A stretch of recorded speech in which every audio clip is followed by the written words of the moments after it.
সবচাইতে মহাতীর্থ যেটা বলে ওইখানে আপনি জানেন যে ওইখানে প্রায় 1200 ফুট উঁচুতে হচ্ছে মন্দির। কর্তৃপক্ষ কিছু দাবি পেশ করেছেন। শিরোনাথ হচ্ছে আমাদের বাংলাদেশে হিন্দু ধর্মীয় সনাতন ধর্মী ভাই বোনদের সবচাইতে মহাতীর্থ যেটা বলে 51টি পীঠের একটি, এবং এটা হাজার হাজার বছর ধরে এই জায়গাটা আছেন। ওইখানে 400 মন্দির আছেন যারা চন্দ্রনাথ শ্রাইন কর্তৃপক্ষ আসলেন। ওইখানে অপূর্ব কুমার ভট্টাচার্যের নেতৃত্বে ওদের একটা কমিটি এসেছিলেন।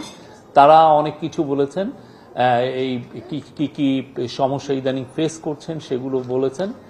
আমাদের 3 জন উপদেষ্টা ছিলেন, ফজল কবির খান, বিধানচন্দ্র রায় পোদ্দার এবং আমাদের ধর্মীয় উপদেষ্টা আফম খালিদ তাদের কথাগুলো শুনেছেন, এবং তাদের কথার প্রেক্ষিতে ফজল কবির খান বলে দিয়েছেন যে চিটাং ডিসি এবং চিটাং পুলিশকে বলে দেওয়া হয়েছে এবং ওদের ইন্টেলিজেন্স এজেন্সি ওইখানে যেন কেউ ধর্মীয়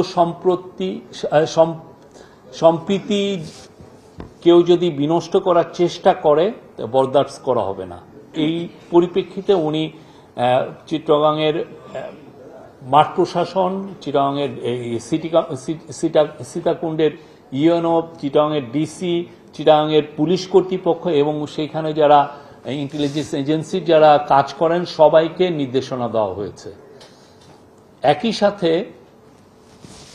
চন্দ্রনাথ মন্দিরে কর্তৃপক্ষ কিছু দাবি পেশ করেছেন। সে দাবির প্রেক্ষিতে ওইখানে আপনি জানেন যে ওইখানে প্রায় 1200 ফুট উঁচুতে হচ্ছে মন্দির। তো ওইখানে যে সিঁড়ি বেয়ে যেতে যেতে অনেক সময় ওই সিঁড়িটা যেই অবস্থা আছে সেটাকে আরো ডেভেলপমেন্ট করা লাগবে। সেটার আজকে তাৎক্ষণিক এই 3 জন উপদেষ্টা নির্দেশ দিয়েছেন যে যাতে এই সিঁড়ির ডেভেলপমেন্ট কাজটা খুব দ্রুত শুরু করা যায়।